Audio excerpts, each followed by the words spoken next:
Hi everyone, welcome to my YouTube channel.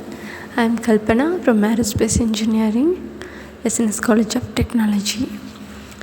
Uh, in this case study video, we will see how the Vikas engine has been started. It has been an older version, and how it gets any defect or any linear or lesser to advanced version. Then we can go for a content.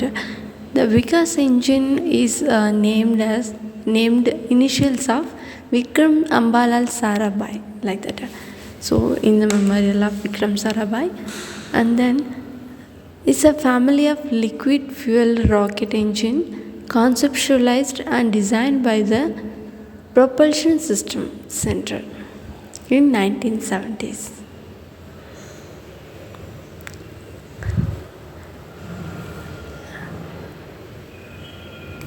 And the design was based on the licensed version of the Viking engine with the chemical pressurization system. So the Vikas engine is used to power. It's developed by the ISRO, and it's a liquid rocket engine as well, and then it is used to carry PSLV and GSLV Mach 1 to for 40 tons, while LVM3 is 55 tons. Then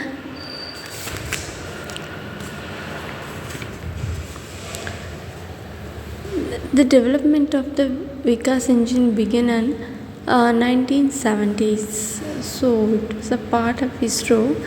It developed the rocket technology for their launch vehicles. While they are using, we buy it from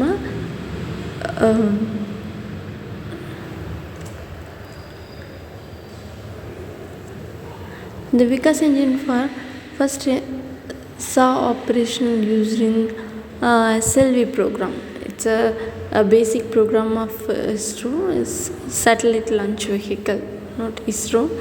And in this program, it deploys Rogini, so it could not use. Because of that, the engine was also used in PSLV and is one of the ISRO's most successful launch vehicles.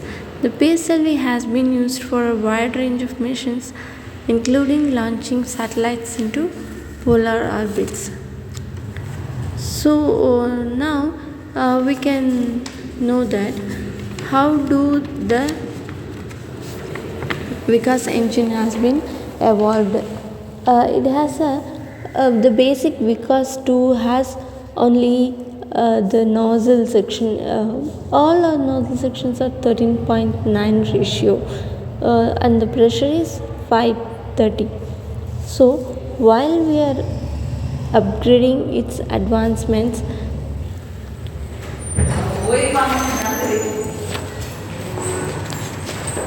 hello.